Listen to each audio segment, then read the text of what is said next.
Hello, everyone. It isn't the end of the world, but it is the end of the week, which means it's time for the V.A.C. Roundtable.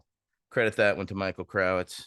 Hello, everybody. Thank you and welcome. We are welcomed by, needless to say, another person who we wanted to share time, discussion, and respect with, and that is Lelehnia DuBois, and she is here to talk about sustainable cannabis, which of course is something we're all very much a fan of. But she's been working on various projects, specifically on terroir projects, among others. And we wanted to welcome to get an understanding about what is happening as people are looking to see what is out there, what is potential, where things going. And needless to say, we're very fortunate to share this time with Lelehnia. So thank you very much for joining us today.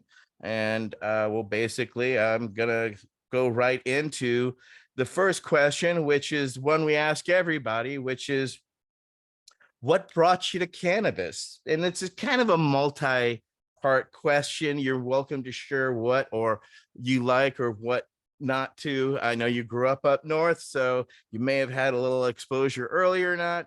When did you first hear about cannabis? When did you first try it? Share with us. All right. Well, first, I want to thank all of you for not only inviting me to share this space with you, but for all of the sacrifices that you have done for all of us as veterans for our country. I have great admiration and respect. I come from a military family, and thank you, thank you, thank you. And also thank you for being such a loud, strong, respected voice at the federal level. You guys lead us in advocacy in so many ways because it truly comes from the heart. And I have a lot of great respect for that and appreciation. So I want to start there. I mean, what you guys are doing here is incredible. And it helps all of us. So thank you. Wow, what brought me to cannabis? My mother's birth canal. No, I don't know. It's kind of what brought me to cannabis. My mom was an amazing woman, and she was a big change maker. She was a part of developing the first People's Food Cooperative in the United States. We lived in a very counterculture community. But one of the problems with those counterculture communities is a lot of dirt could get drug in under the rug. And in the community we were in Southern California, we were subjected to a lot of violence, a lot of not nice things.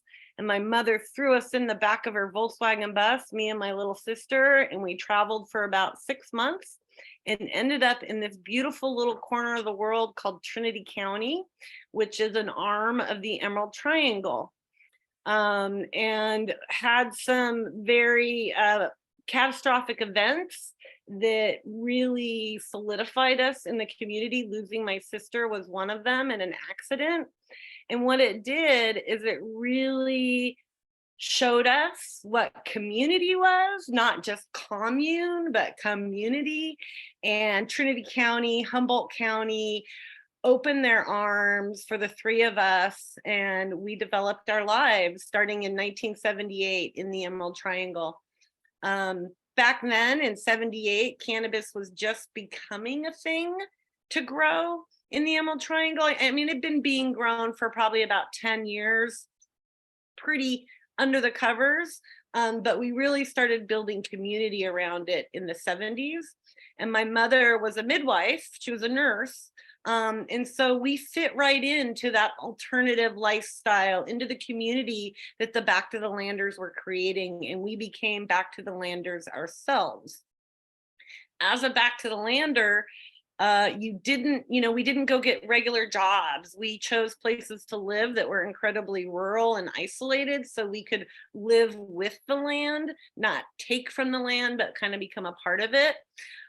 So utilizing our local resources and our climates were really how we supported ourselves, from firewood to cannabis, Logging is another big industry that we had up here. Fishing is another big industry. Mining, not all that long ago.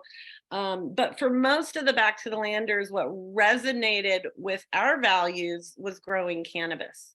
And it really became the foundation of how we built some pretty amazing self-sustainable collaborative communities. I started trimming when I was 9. So like that's my first official, but I actually was pinching peas out of the baby sister's closet when I was in diapers. So I don't know. A little bit of experience is what you're saying from the early ages to be expected. But it's always fascinating what has, because everybody has a different story, what brought them to cannabis and their involvement. Majority of people, it's later on in life. It sounds like literal baptism. Well, with that, we will carry on. And next up will be Council Member Alex Popoff. Council Member Popoff. Hi, and thanks again for joining us. The question we have is, can you tell us about the Humboldt Grace Project? Yes, I sure can. It's like my favorite thing to talk about, frankly. Well, I think we're all the place with legalization that we can see that it's really policy has truly been created around economics. I was a leader in the policy conversation in 2014 and 15. I was the chair and president of an organization called California Cannabis Voice Humboldt. And we actually sat down with our legislators in California and our local board of supervisors to begin the conversation of recreational legalization. Really quickly, in fact, I helped write the speech that came to our board of supervisors and said, tax us, tax us. We started using economics as a pathway to recreational legalization. When being a patient, I've been in a wheelchair for 6 years. I have a spinal cord injury. I had to grow specific medicines for my needs. I also had to grow specific plants for the way I grew. I was an indoor vertical cultivator. So genetics were a really important part to my success with the plant. And as I saw us moving forward around how much how much for a pound, how many pounds can we grow? You see this garden behind me. This garden is like 1,000 square feet. It's not huge. It's not massive, right? Well, when we're talking about making money off the pounds, and we knew when the market saturated, that cost was going to go down, all of a sudden, our beautiful back to the land little farms, in order to play in the legal game, they had to go big or go home, which not only created, as I saw, an economic consequence for our community, because we didn't build cannabis around going big and going home. We built it around innovation and quality, but it also impacted the design of our community, which was to be givers, not takers from the environment. I wasn't raised to grow commercial ag. I was raised to create a beautiful medicine that could take care of me in my home. And that is what built these communities. It's also, as we know now, what creates good food, what creates good art, what creates all sorts of things, right? Is like honing in on the creativity and the knowledge in the person. And so I really saw that as our core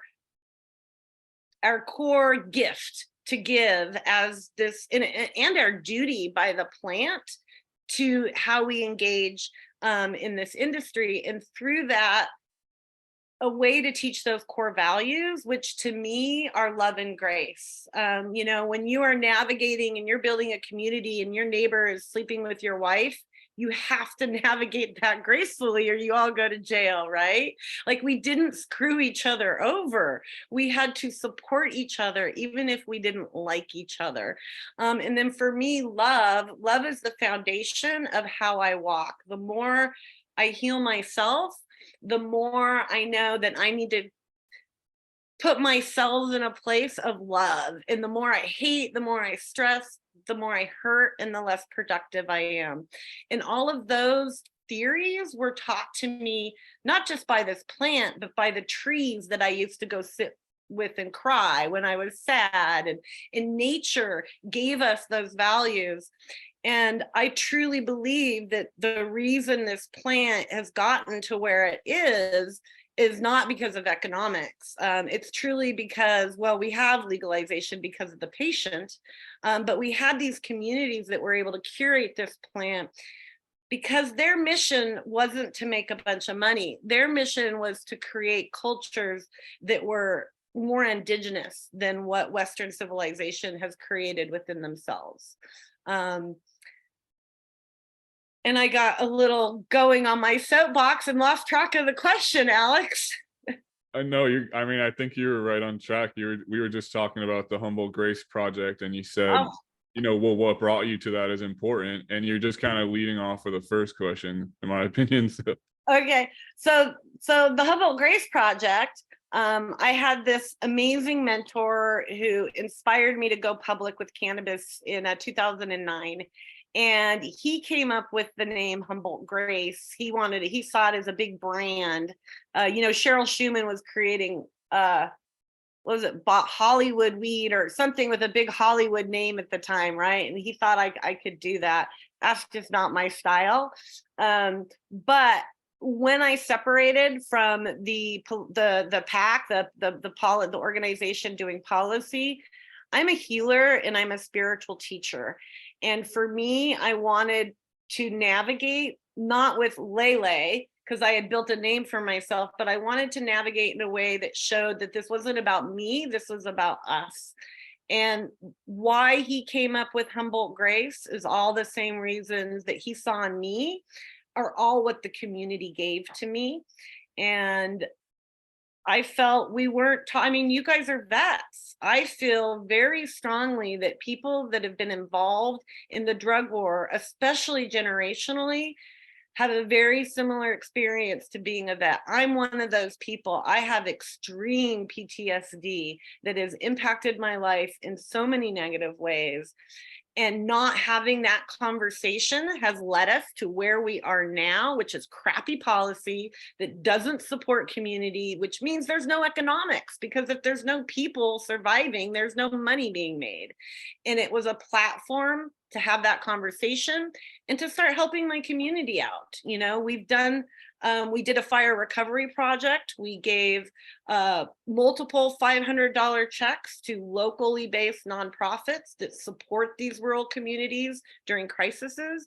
We've also given $500 ag and building supply vouchers to numerous cannabis farmers that were impacted by the fires.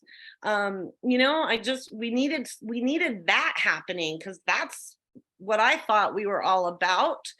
And then as we started moving forward, I discovered that we could do more. And I think we'll get to that in the legacy project conversation, or maybe I should talk about that now. When you want to solve a problem, you can't just put a pretty dress on it. You just can't just put makeup on it. Like, that doesn't work. That melts off, right? You have to go to the heart of the problem.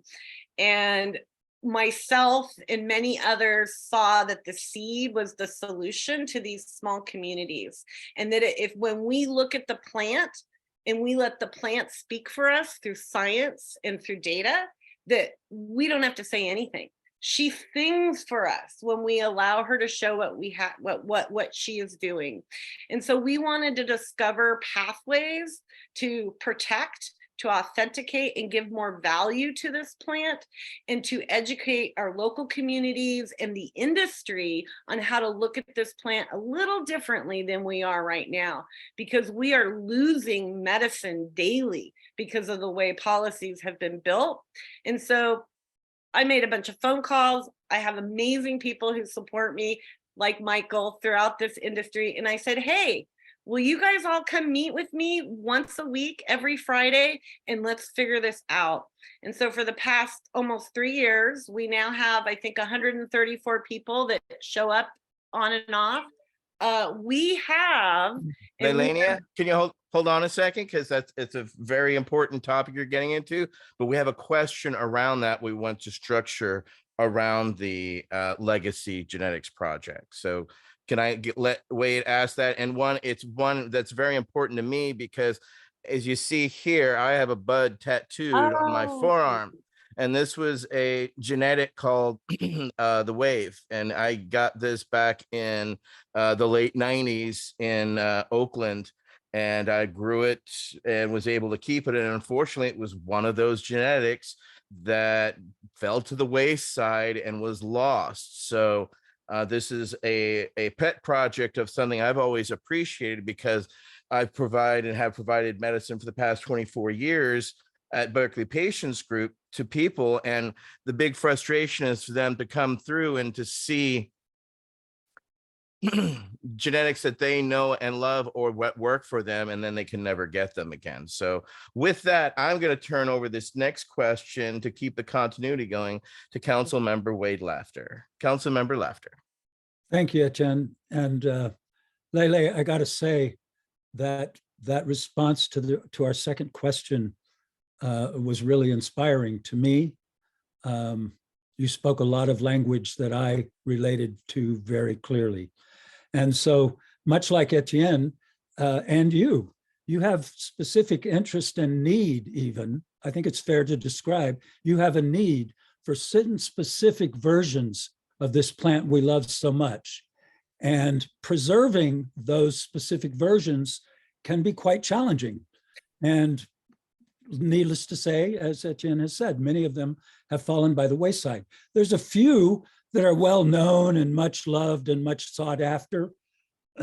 Not many of them are the ones that really help people who need cannabis, is my opinion. So I think this Legacy Genetics Project, how can this project help the small craft cannabis farmers create added value to their products and help create a sustainable industry and market?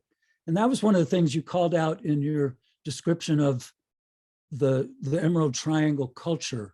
It was community-based. It was about taking care of the people in your community in a sustainable and responsible way.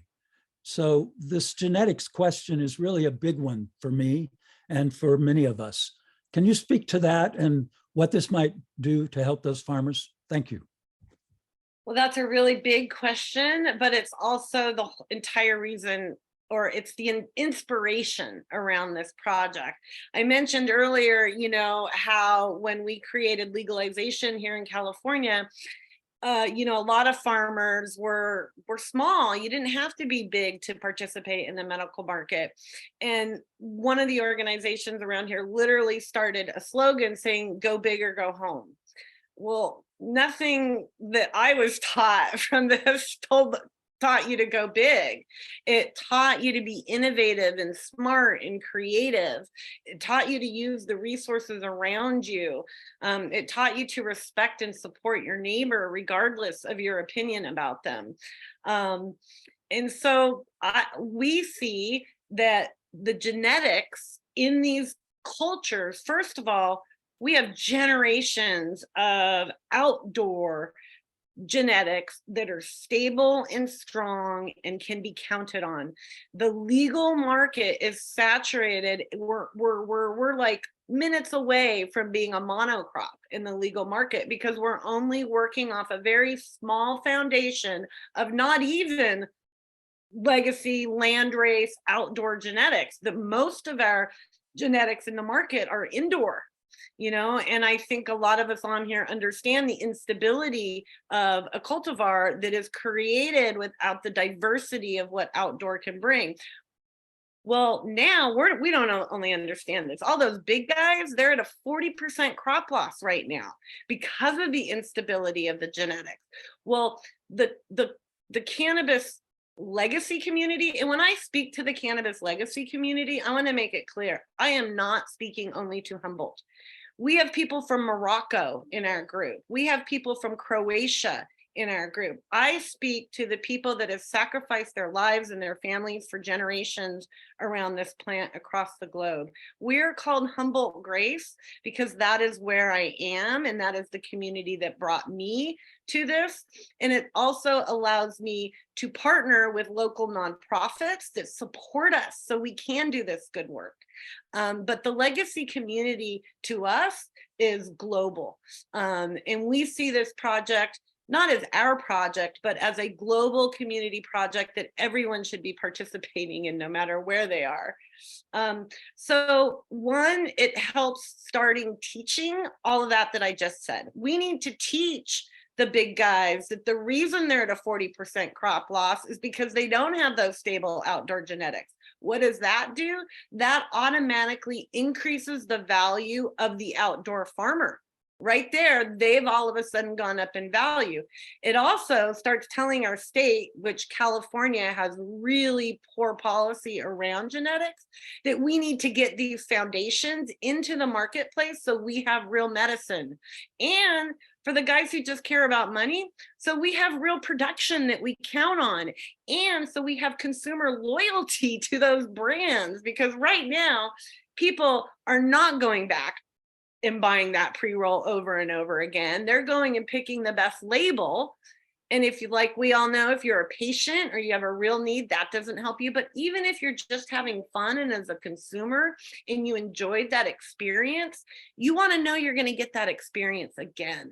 And the best way to do that with this plant is securing your genetic foundation, your process around that foundation so that you produce the product over and over again. Two things our communities literally have. Some of the communities I'm talking about have thousands of years of experience around this. This is our IP. And as we gain data around that IP and cultivate the data with the genetics, now all of a sudden that's of value, and we've just shown how smart we are. So I believe that by focusing on the genetics, teaching this pathway helps, one, keep our small farmers small, inspires them to innovate, to do research, which is all in alignment with the original foundations of our culture. You know, we're all of a sudden not capitalists. We're the researchers, we're the Einsteins. And now the industry is looking to us for leadership once they understand that. So the Legacy Project was a way to bring all these amazing people together, create an incubator around it, and figure out a pathway to do those three things. And we were donated by a gentleman named Marty Yip. He's a well-respected breeder in this community. He purchased the Skunk One seeds for himself, like with no intention of this. And then I came to him with this project and I'm like, man, no one's listening to me. I need somebody to donate me something because we got to like get this rodeo going. We've already experienced successful licensing agreements that will pay for someone's college tuition in the future, right? Like this is way smarter to me than selling your weed for $500 a pound, and it's more sustainable. So how did we get that across? We called everybody in, we found the pathway, we were donated this Skunk One. And, you know, honestly, because I come from the hills, I didn't even know what the Emerald Cup was until 2014, okay? I really am like not in the market, that part of this experience. But like, how do we inspire and move forward in that? And it really was like we had to teach everybody how to value the plant again, to remind everybody of their value again. And being donated these two skunk selections, we didn't know what they were going to show us. I mean, we didn't really care. We didn't even care that they were skunks. What we needed was something that we could legally play with to put through this process. Well, the plant, like I said earlier, when you let her sing, she's an opera star. And these two cultivars have given us so much gifts just in the first step, which was really comprehensive DNA testing. And through that DNA testing, we were able to scientifically prove that this is part of the lineage from David Watson's because of testing that was done in 2014. It's not an argument. And we're not saying it is David Watson's, but it is. We have proof that it is of that lineage. And then the other one, she's like, you know, she's the queen. She gave us these heterozygotes alleles, 6 of them in alignment that are also found in David Watson's, but not her heterozygous, which has never been documented yet. Are we going to find more plants like that? I hope so, because we just got started, right? But we didn't find this before. And we don't know what all that means or does, because we're just starting on research with cannabis. You know, we just started all this, right? Not that long ago. But what we know is it's unique. And what we know is it will teach the community that you might have something really unique and special that suddenly isn't worth $300 a pound. If you look at cookies, and this is the best example, they made $89 million off of gelato. Let's think about that. $89 million off of one plant. That's what everybody should be doing. That's the kind of business these communities are capable of, is they have the gelatos that can allow a company to build like that, or they can build like that. That's up to them. I'm not going to tell, I don't want to tell people how to do business. But it creates the education so people have hope. People make better decisions when they're not in crisis, as we all know here. So the legacy, that's what the Legacy Project is a way to educate that information, a way to research that information, a way for some really big plant geeks to come together and sesh out when they want to. And actually next week, we're launching a show around it on the US Weed Channel. That is an 8-series show that really walks you through how to do this with different experts. So that's it in a nut. Well, it's something, I mean, I've talked about for years. We talked about on Hash Church, which I did with Dave on Hash Church.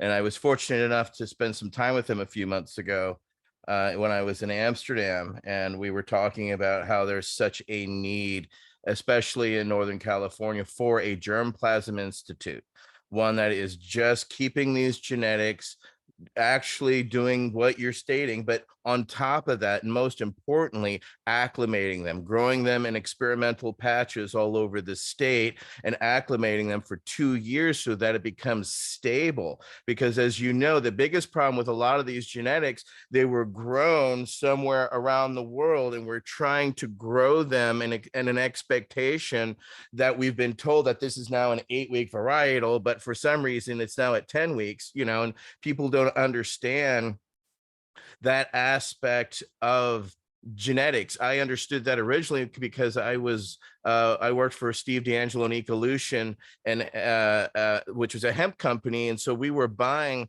our hemp seeds for our hemp genes, etc., that we were making. We were buying them from the Humboldt Institute and the Vavilov Institute, which were strictly germplasm institutes, keeping these hemp genetics going consistent. So when I needed this much hectares of finished cloth, I was going to get exactly that, because of course we're growing for 2 different commodities from the plant. But it gave the understanding for me early on is that was I saw, especially with hemp, is a lot of people are taking these northern genetic acclimatized seeds and trying to grow them in Texas and absolutely falling on their faces because these genetics aren't acclimated, much less are climatized to that type of condition.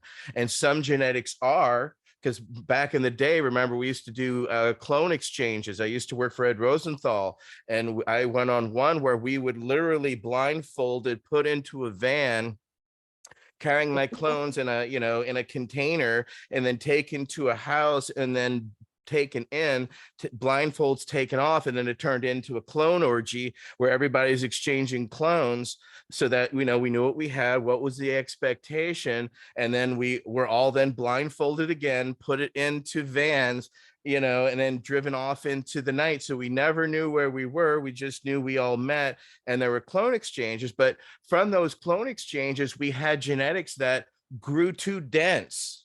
And we had them literally core mold all up the middle because there was just no transpiration of oxygen and air. So it's taught me early that not only do we need to save these genetics, but we have to acclimate them. Otherwise, people are going to get a frustration. The first pot I grew back in 89, I literally, it was a seed I took out of of course, it was a way southern of Southern California varietal. And I tried to grow it in a closet and it grew through my closet, right? Because it was equatorial and thinking it was the sun. And I thought I had a genetic that was going to look really good like it was in high times. And of course, genetics, acclimatization, understandings are things I had no understanding, and working in this industry over the years has given me an understanding, but a lot of the growers and producers still don't understand that reality unless they have grown that genetic and seeded it. And most of them only perpetuated as clones. So how do you maintain these genetics? I mean, are you using tissue culture, or you're just storing seeds? I mean, there's a lot of biodiverse ways to save genetics, but there has to be, and we have to merge you with a germplasm institute, because the knowledge that you're doing is all in line with that. So maybe you just change it into a germplasm institute and get the funding and make it a reality. Well, the dream goal is to have a research institute that has that, right? And I love what you brought up about needing to stabilize the plant. A lot of people go, oh, the Emerald Triangle, oh, poo-poo, you guys have these big egos, which I don't disagree. We've got some really big egos that come out of here.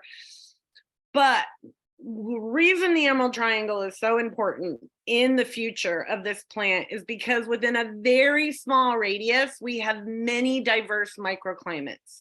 The region is very unusual because of the mountain ranges, the rivers, the air. There's like so much to that part of the conversation.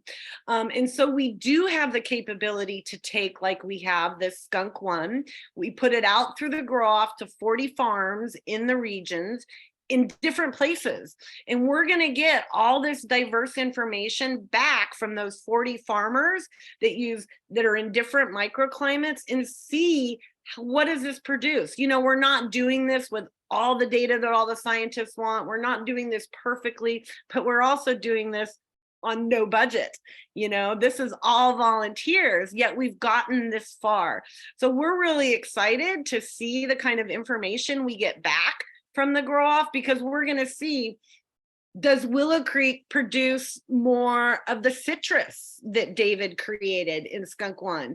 And that's something I want to say about Skunk One, is everybody's like, oh, the skunky Skunk One. Well, David did not create this to be skunky. He actually did quite the opposite.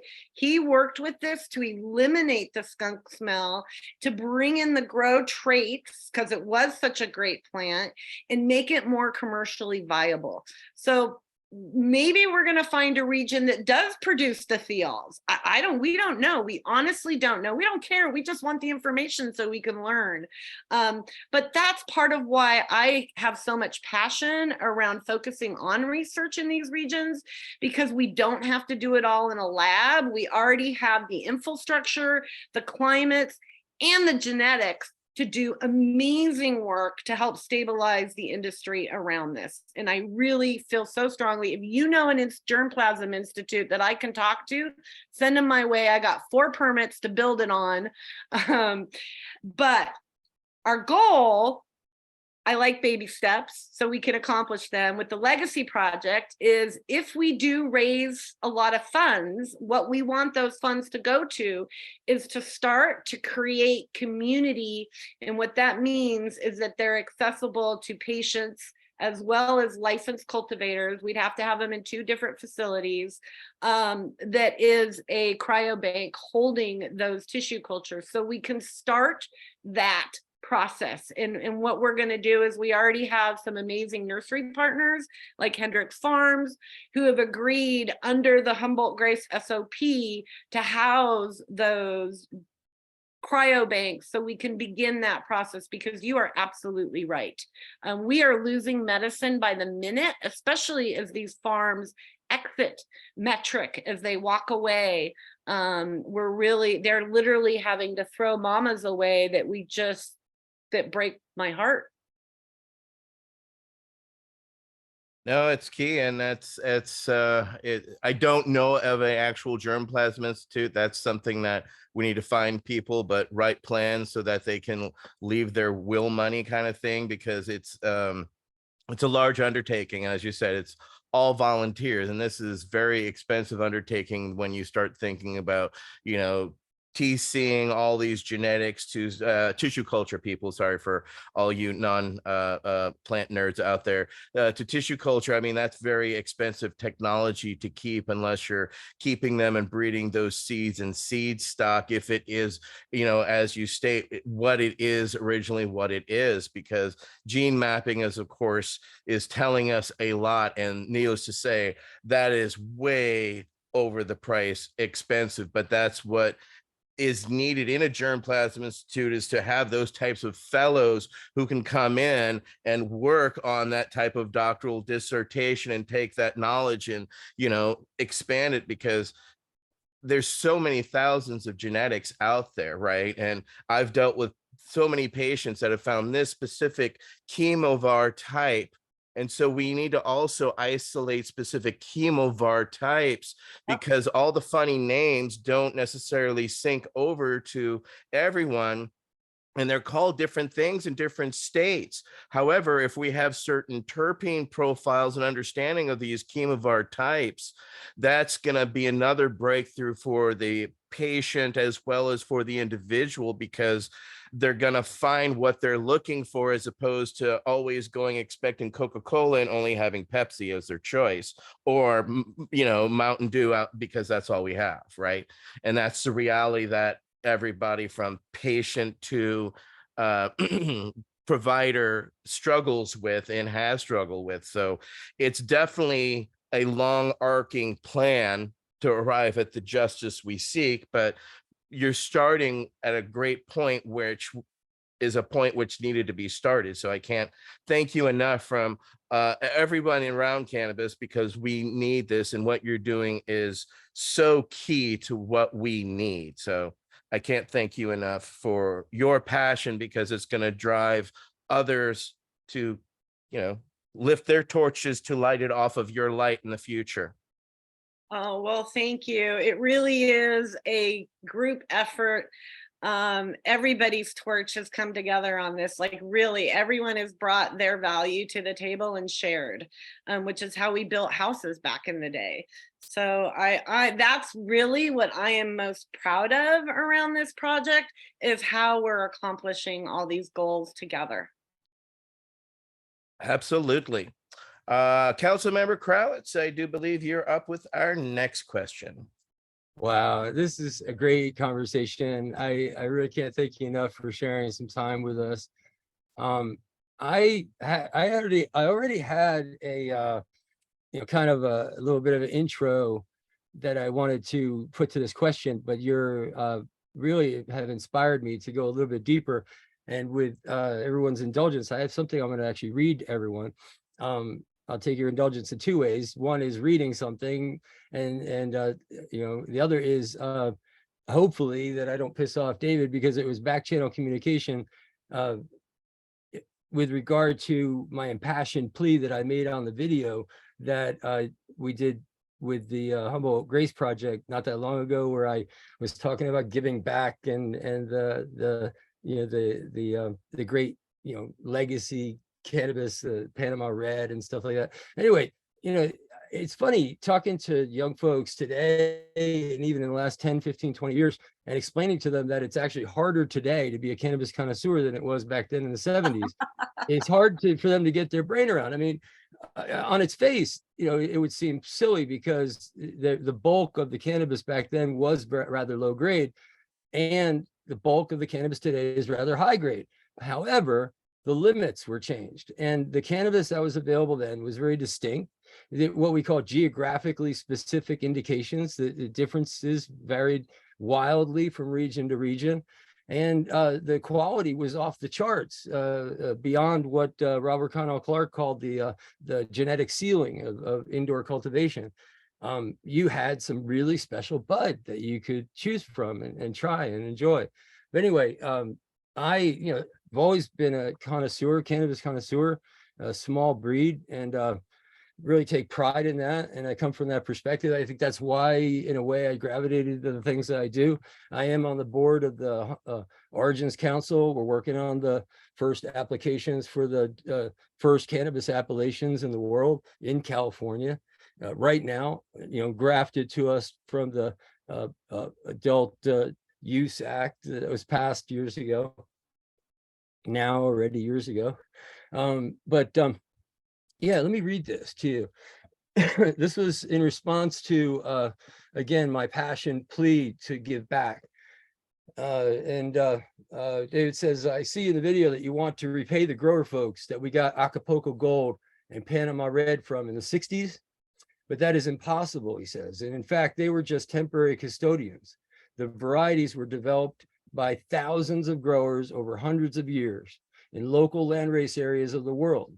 How can they all ever be repaid? They cannot. I'm not sure if you know about the United Nations Biodiversity Act, first signed by 150 nations back in 1992.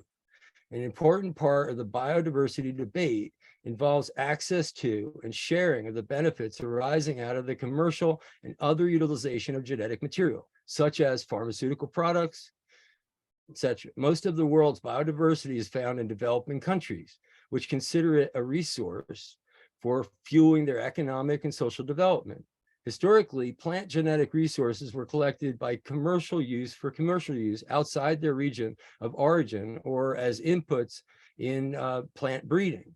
Foreign bioprospectors have searched for natural substances to develop new commercial products. Such drugs often, the products would be sold protected by patents or other intellectual property rights without fair benefits to the source countries. And the treaty recognizes national sovereignty over genetic resources and provides access to valuable biological resources be carried out in a, quote, mutually agreed terms and subject to, again, quote, prior informed consent of the country of origin. When a microorganism, plant, or animal is used for commercial application, the country from which it came from has the right to benefit. Such benefits can include cash, samples of what is collected, the participation and training of national researchers, the transfer of biotechnology equipment and know-how, and shares of any profits from the use of the resources. Work has begun to translate this concept into reality, and there are already examples of benefit sharing arrangements. At least a dozen countries have already established controls over access to their genetic resources, and an equal number of nations are developing such controls. And I will add that he did this and said all this without knowing that we've had a small team in Geneva looking into this already for 5 years. And he was actually also complimenting us on our fantastic work in Vienna, where we changed the treaty, and said that he had aspired to such things, but it really didn't quite imagine us getting it done. So thank you, David. I hope I didn't piss you off by reading this, but it's so damn important for everybody to have this on the record. That was a huge amount of information. Feel free to rewind and play it like 8 times. It is really important. So anyway, back to the question, right?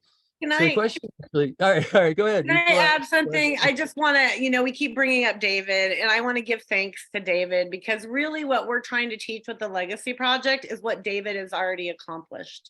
And he has been incredibly patient and kind with us through this process. I don't know all the industry stuff. I grew up in a beautiful little community and was isolated from all that. But he really has been kind.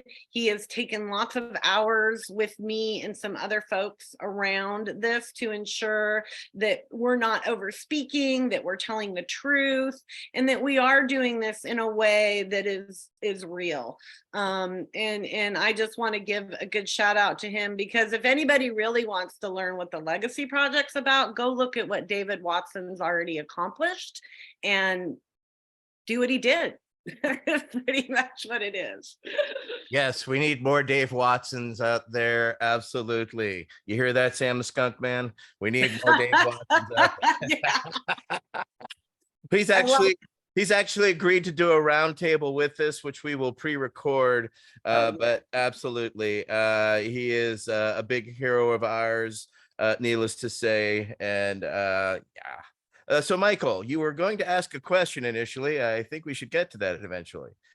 Yeah, so the question revolves around a little discussion that we had, I think, on the margins, where we were talking about how there's a lot of products that are really, really great, that really have like a super appeal to the consumer, especially medical cannabis consumer, but they don't seem to be able to have the ability to get the shelf space because of the fact that, sort of as a holdover of prohibition, THC is the predominant, sort of indicator that's being used to market cannabis.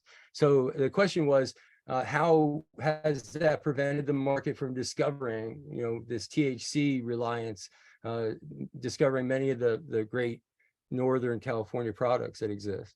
Well, let's talk about, first of all, how we got to high THC.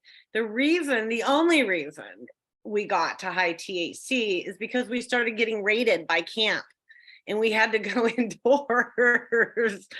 And then what happened is the plant compensated in THC for all these other amazing things that are really important to healing and experience.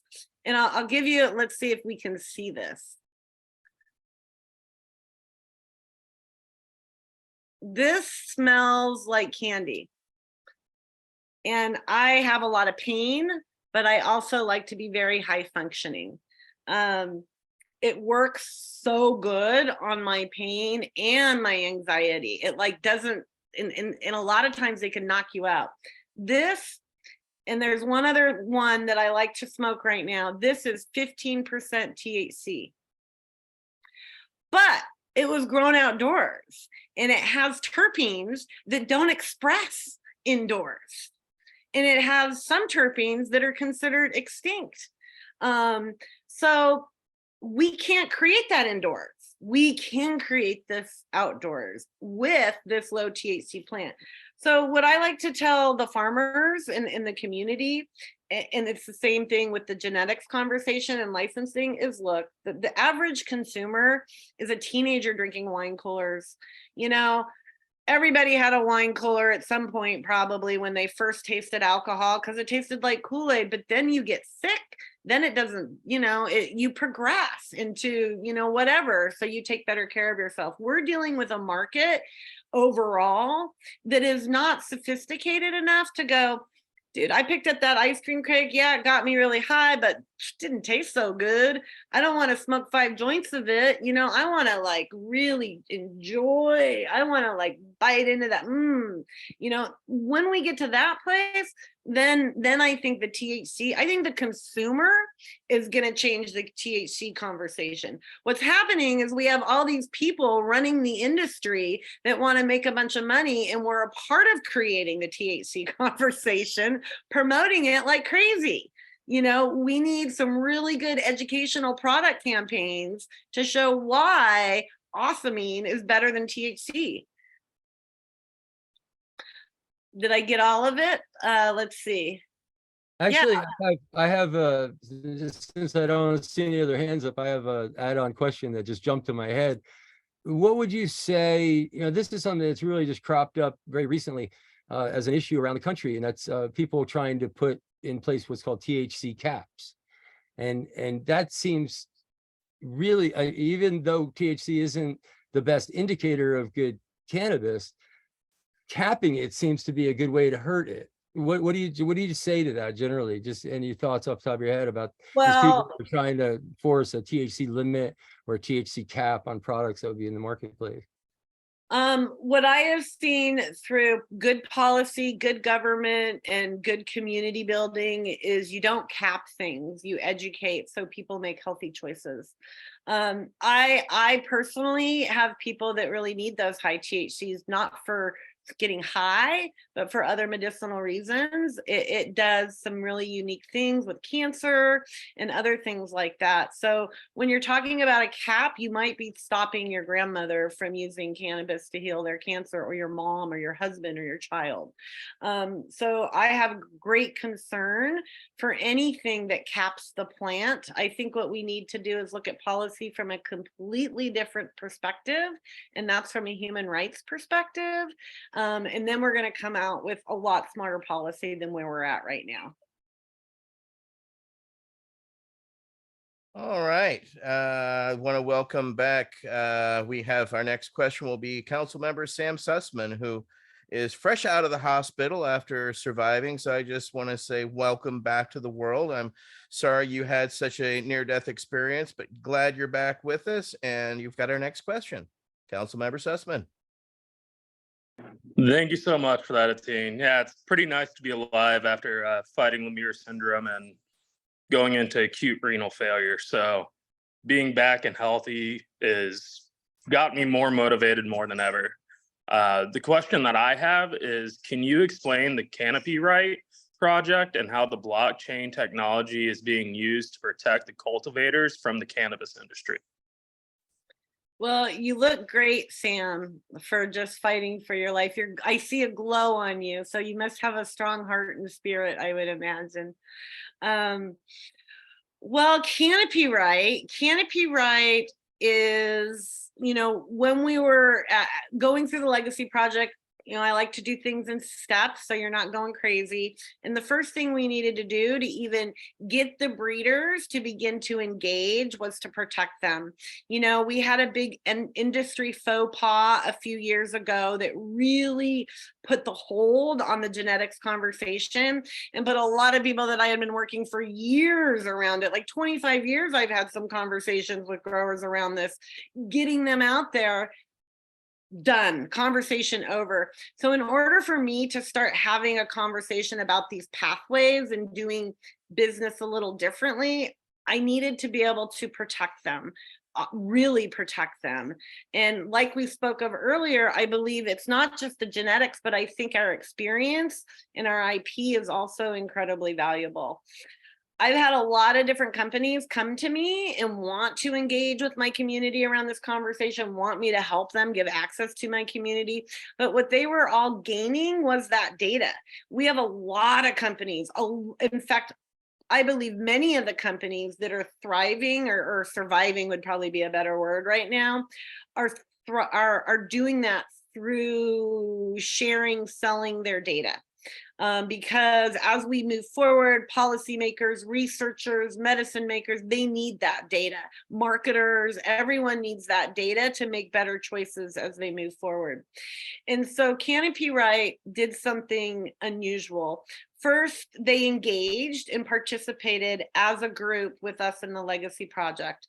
When I went to the Ethica Data Alliance and I said, hey, this is what I need. Jeff Hamilton, who's the founder of Canopy Right, came to me and said, I think I might have built what you need, but I don't know how to make it work right, because he didn't have the breeders to help make it work right. He's a really amazing attorney in the business, and what he did have was clients who had genetics that he knew were valued.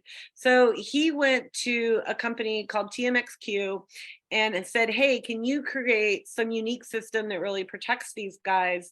And they went to Hedura and they created this unique #blockchain system that we've been patenting. And what we did is we kind of turned the whole blockchain around into a way that we could create a system that the breeders could timestamp and put a prior art on their genetics, and also store their data where they didn't have to put it in a lab first. They didn't need me to touch it first. It was all kept in their own home and on a blockchain that not even I'm now one of the owners in Canopy, right? That we not even can access. I cannot access your data if you have it on private. He also agreed to develop it so home growers could participate. That was really important to me because I believe the true jewels around the genetics are not yet into the market. And then he also created it so it can run on its own as this like protection mechanism for free. And he made it completely accessible to our community. We haven't initiated it yet, but we are going to be initiating smart contracts into that. So people could also begin these licensing agreements without the thousands and thousands and thousands of dollars of costs that it takes to get an attorney to negotiate the contract. So he was willing with his heart, this is his like heart-based project, not his job, to create it. So I felt secure enough that we were going to be protected, that the breeders would not get access to the data if we sold the company, the company wouldn't. The breeders would have the choice to share all that. And so it's this really unique blockchain hashtag technology that basically takes what blockchain is, which is a way to secure things, to timestamp things, and share them. Usually you use them in open source, and we flipped it around so it was incredibly closed source, and the breeders had a choice of how they wanted to participate in the market. If they want to make that open source, they can. If they don't, they don't have to. And we just wanted them to have a safe place to have a choice. And that's really what Canopy Right is a choice. And it's pretty simple. All you do is you grab some mature big water leaves, you get an evidence bag and a freezer bag, throw it in there. We have a little system so that evidence bag attaches to the blockchain, and then you put the leaves in your freezer. And those leaves can later down the road, if your DNA shows up to cure cancer and that's your plant, you can then go take that plant and cross test it with your leaves in the freezer and go, oh no, Johnson & Johnson or whoever. You can't do that. You can't patent that. That's the biggest thing I think Canopy Right does, is it helps stop the rest of the world from patenting our legacies. Councilmember Peggy Jones has a question. Yes, hi. I was wondering, since you're doing the growing in the soil and everything, why grow in the soil as compared to hydroponics? If hydroponics uses 80% less water, and you can control your growth and everything. My concern is if we start doing homesteading and growing outdoors, that eventually it's going to turn into what we have with our agriculture basis now, and our cannabis is going to become industrialized and go downhill. So why do you suggest we grow in the soil instead of doing hydroponics and stuff, since we're all everywhere short on natural resource of water? Thank you. Well, I don't suggest, however, I prefer. I think eventually when we start looking at the plants through these scientific lenses, we're going to see that all these different processes create different outcomes. So different medicines, right? Like there's different values to that. I come from an area that has been growing cannabis for 6 generations documented. And we are small. This is an example of one of our gardens. We're very small, regenerative farmers, but not just with our medicine, with our food, with everything we do. This is how we live our lives. Why? Because we believe when you do that small local practice, you build a more sustainable infrastructure for community. You become a part of the ecosystem instead of extractive to the ecosystem. I want to talk about the water aspect of that a little bit. Cannabis does not take as much water as everybody seems to think. We actually have farms up here that use no water. It's called dry farming. But I know people that go, oh yeah, I water my plant every 2 days. I do not water my plant every 2 days. I water my plant when it needs it, which usually can be once a week. It's about going with what Earth is telling you to do, which is not extractive and is not as destructive. But every ecosystem, every community has different resources, right? they have different needs. We have different environments. And so I was an indoor vertical grower, I loved it. I did use dirt. The reason I use dirt on indoor is because of the flavor, sister. You cannot compete, man. I've grown all ways, and you cannot compete on what flavor does to what the soil does to the flavor of this plant. Thank you so much. I've always wanted to know, and so thank you. All right, Council Member Mary Lynn Mathry, you have our next question. We can't hear you, Mary Lynn. Helps to unmute, doesn't it? Yes. Well, glad to be here. Glad to meet you, Lelehnia. And did I hear you? Do you go by Lele? Yeah, Lele is the general. My name is Lelehnia, and I appreciate you guys using it. But Lele became my name because it was a 10-minute conversation in my leadership instead of just getting to the point. So my board said, can we shorten your name so it's not such a conversation? Yeah, I get it. I go by ML just because everybody shortens Mary Lynn to Mary, and I don't know who Mary is. So anyway, my question is, how has the adult rec market left patients and their caregivers behind? Completely. Coming from a nursing perspective too. Yeah, it's completely left caregivers and patients behind. They weren't even taken in consideration, I think, when we started creating policy around this conversation, when there was a really well-established system in place that was providing and giving access. This is one of the reasons that I'm so frustrated about the human rights conversation not being a bigger part of this conversation. I don't know, I can't speak to the other areas, but in California, we shut down 80% of the dispensaries that were in business. That removed access from patients. We had documented over 10,000 cannabis farmers utilizing the medical system to give the patients access. Now we have, I think it's like 127 or something still sticking in there in Humboldt County. To me, that is violating constitutional and human rights of all patients and care providers. I think if we start drilling the human rights, if we start showing the numbers. I was the chair of the Human Rights Commission in Humboldt County, and I did a survey. The powers that be didn't like it, so it got kind of sacked.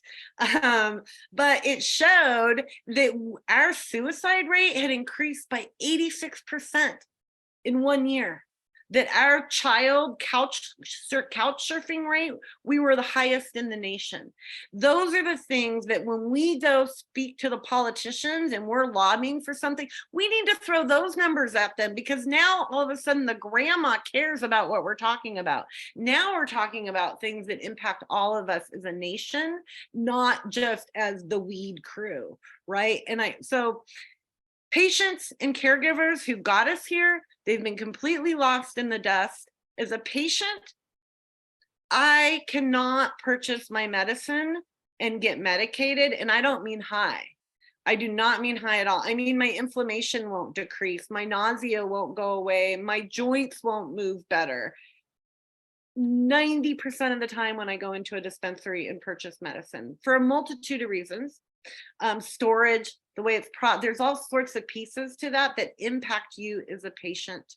I also can't find or even understand, because of the labeling, that, like we just talked about, THC and cannabinoids, they and CBD, and I need more information to really understand that this is going to work for me. And then the names, they don't tell me how this is going to work for me. So I could go on how the patients and the caregivers have been left behind.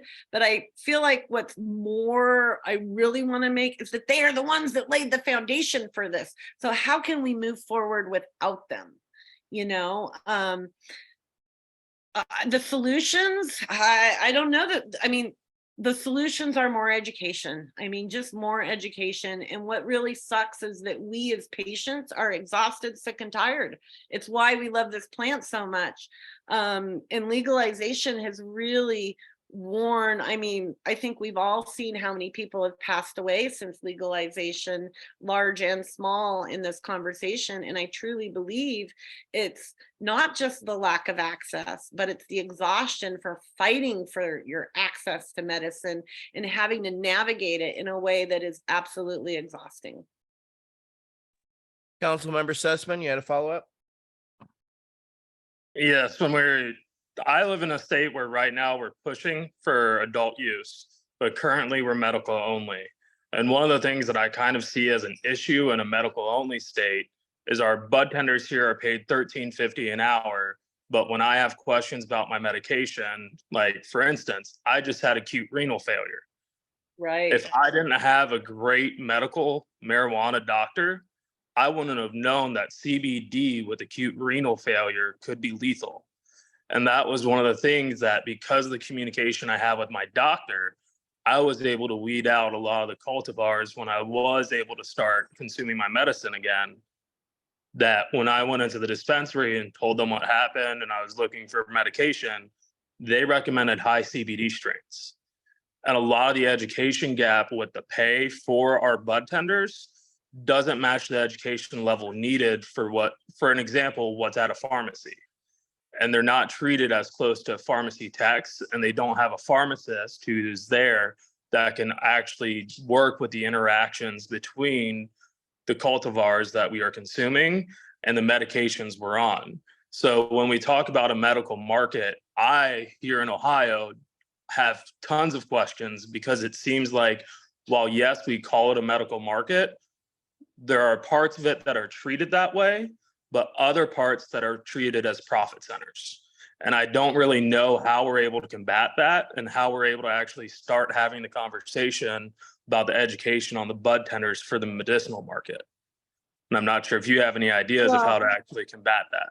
Well, immediately you have an amazing testimony that says exactly why we cannot get rid of medical. And let me tell you, recreational does not open the market up. It did quite the opposite here. And I would fight really hard to ensure that that medical conversation stays in that recreational conversation, the good or the bad of it, because what that'll do is allow more doctors and nurses and pharmacists with legalization as it moves forward to get better educated and to want to get better educated because they're included in that conversation, right? Same with patients. But that's the solution in your state that I could see happening, is using that human rights issue, using your personal testimony as a way to say, hey, like, these are two separate animals in a sense. We all know as the plant, it isn't. But when we're talking about usage, it definitely is. And a recreational store is more like going in and, to the liquor store. And then let's have a medical market where we go in and we actually have educated people, there's standards. And we have different, like if someone was to put a cap on the THC, then medically, maybe there is no cap. Things like that. Like, that's a much smarter policy, and it's going to last longer when we create policy that creates healthy access like that. But I would love, Samuel, to talk to you more and help any way I can around that conversation. And I can probably connect you to some other great advocates, which you might already be connected to in the area. But we blew it, man. We sold medical out for rec. And we were told that, everybody will get it. And that's just not what's happening.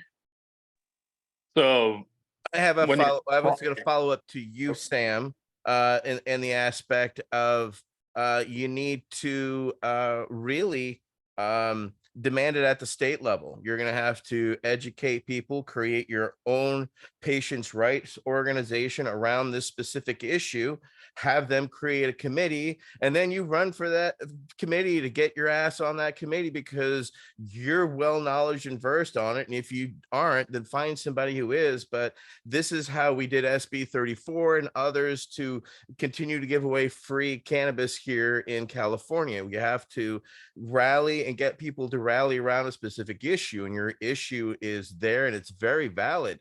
As a dispensary owner myself, one of the main things I do is I train my bud tenders a week before they even hit the floor. I train them on cannabis, the different types of cannabis, etc. But I've been doing this for 24 years. There's not many people who have the knowledge base that Berkeley Patients Group has or has been able to impart, but we do implore, since Ohio is still young in its medical cannabis phase, is it needs better oversight. And if they're not going to have that oversight, then you Ohioans need to create an oversight committee so that you can then tell them about the problems so that they will actually listen to you by calling you into chambers or calling you into, the actual committees themselves to testify about what you're experiencing.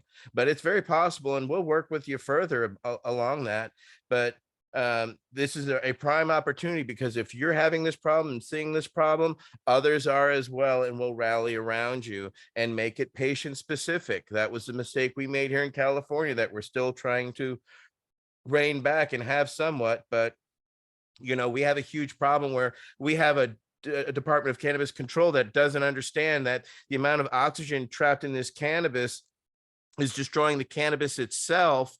Where if they used an 80-20 argon nitrogen, well, nitrogen then argon, in the 80-20 mix, then you stabilize those crystals so you don't have the degradation. So people would get proper representations of cannabis off the vine, which the consumers aren't getting. And I say this as an actual dispensary for many years. I prefer what happened into pre-215 when I had control over what I had access to via testing, but also the unique genetics that we had, as stated. Sam, just to give you an understanding, 80% of the medical providers prior to 64 could not afford to make the leap to legalization in 2018. And that has steadily gone down since. And I think Lelehnia can agree with me in that grim reality here in California. So use this as a caution, right? Yes, we were early on and we thought we did it right, but we fucked up. So learn from our mistakes, and we'll be more than happy to point you out our errors. But that's a good way, or I've pointed you in a direction that may give you a better voice to lead that change there in Ohio, because you're quite a leader and a good person. Councilmember Mathry. Yeah, thanks. Yeah, Samuel, I was thinking the same thing in terms of your story is, I think anybody can recognize that's a clear-cut problem there.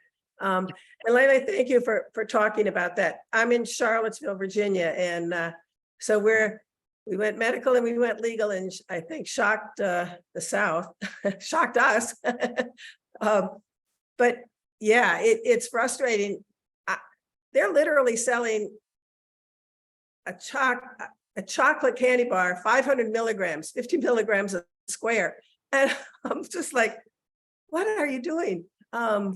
But yeah, you just feel when you're trying to tell patients something here, and then for them to go try to find a product, it can be just impossible. They've got to go to another state in many cases. To be honest, I don't know a lot of real patients that are being truly medicated for cancer, for terminal illnesses through dispensary right now. There are what you guys have done at the Berkeley Patient Center is amazing. I've followed that for a long time, and I have mad respect. But unfortunately, that's not the norm. And it's really expensive. And we don't even produce those really needed true medicines in half the legal market. So yeah, it is. I implore all of you in your states and where you are to really support your patients and your colleagues in that conversation, for all of us. Councilmember Laughter, you had a follow-up?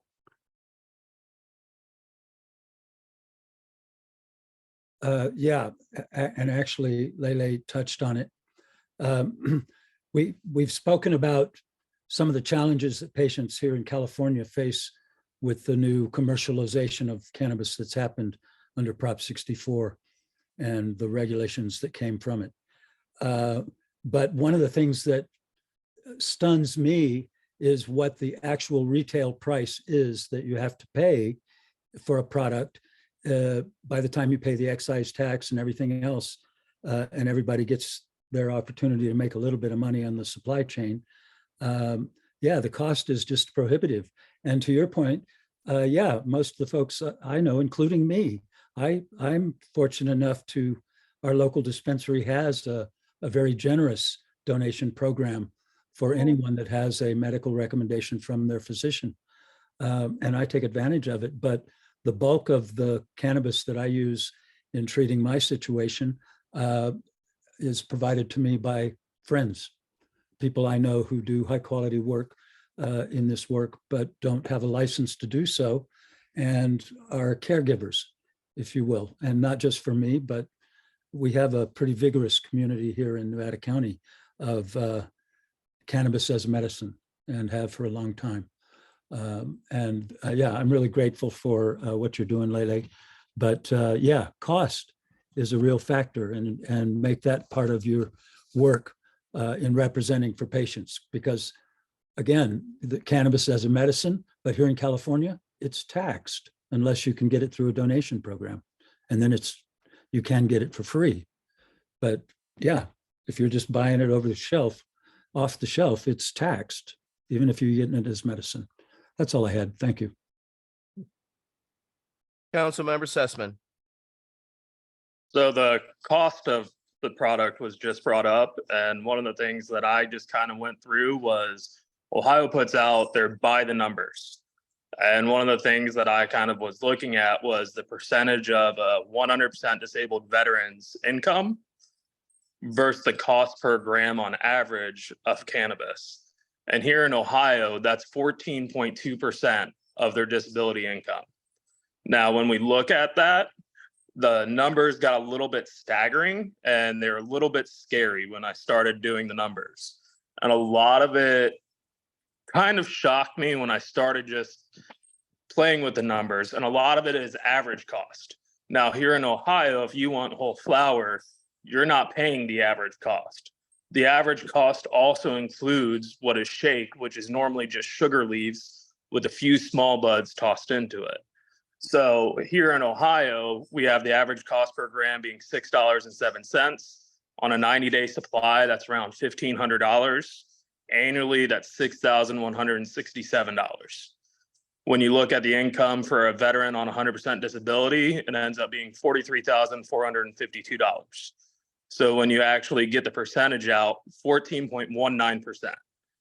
Then if you actually look at how much money our program has extracted from veterans, even though they do offer discounts, with 22,342 registered patients, the medical marijuana industry here in Ohio, which I will call a profit-seeking industry on the most part, has extracted over $137 million from veterans.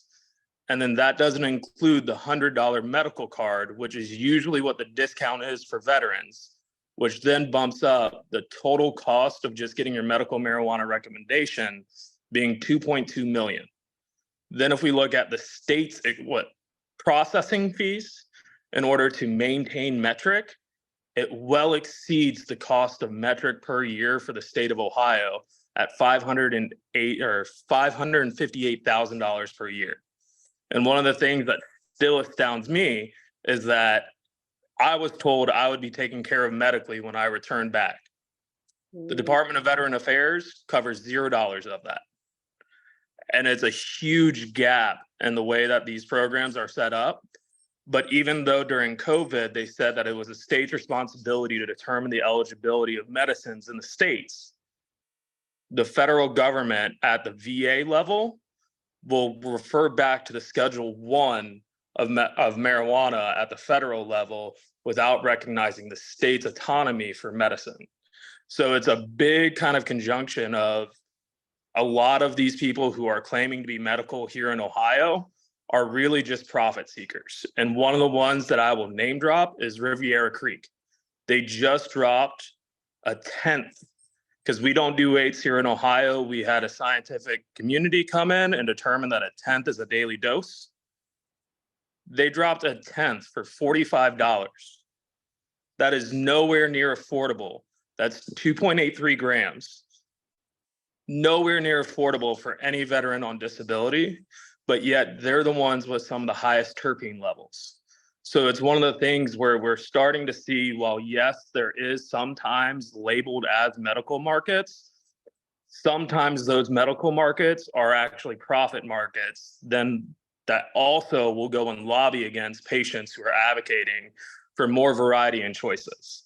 And it wasn't until recently that we started to get some cultivars who were patient focused and patient centric and owned by patients. We started to see dispensaries that just got licensed that are owned by patients, that understand the struggles that we have gone through, that aren't charging extortionist prices. That's amazing that you have that.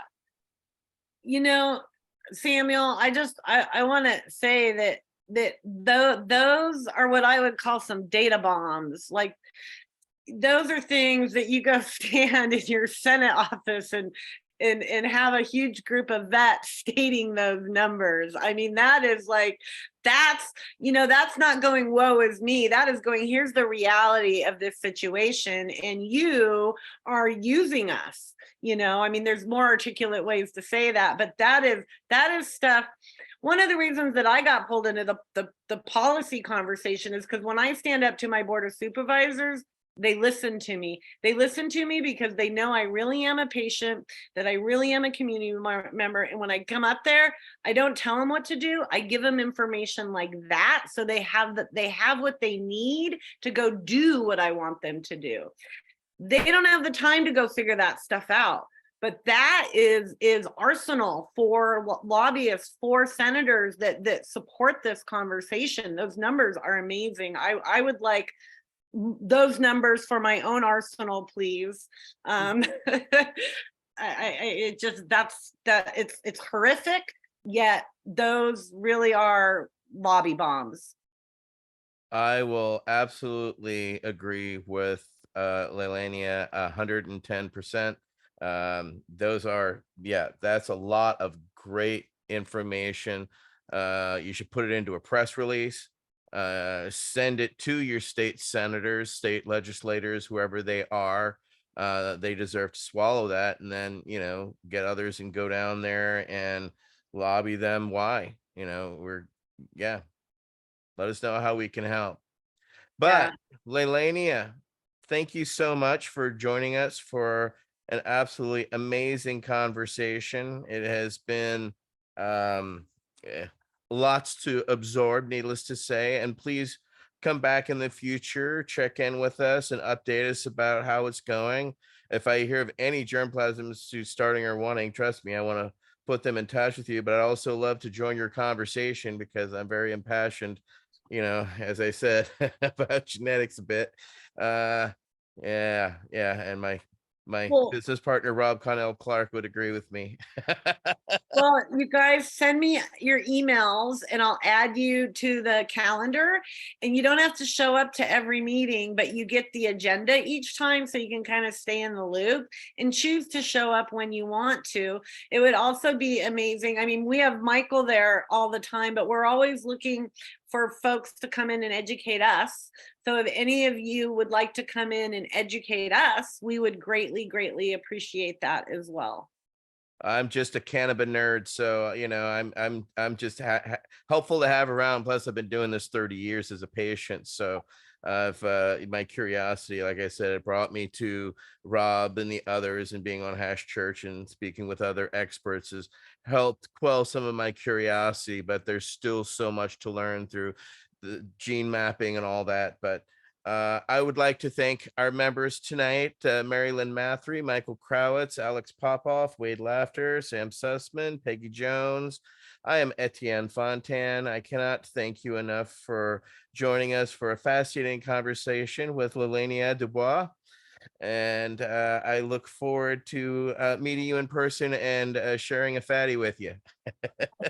Thank you, all of you, for your amazing work. And then you're a rock star. I've known about you for a long time, and I'm so grateful to be connected. You've done amazing things for us in this industry. And just thank you, all of you, for what you've not only done for this industry, but our country. And however I can support, and I think I can speak for the rest of us at Humboldt Grace, we would really like to help support you guys in your voices as well. So Well, we'll now need you. collaborators. We'll need you next year. We're going to be probably fighting in California for SB 34 since it's sunset. So we'll call in all the way the flags high for that one. But keep us posted, and of course, much respect to you for what you're doing for us and the cannabis community. We cannot thank you enough for the legacy project that you're doing, because it affects all of us, and I hope that others will see this and also see what you're doing and add their torches to your light so you can get brighter and wider and achieve your goals. So thank you so much. Thank you all for joining us. This is V.A.C Roundtable number 59, Lelehnia DuBois. Thank you very much, everybody. See you in 2 weeks.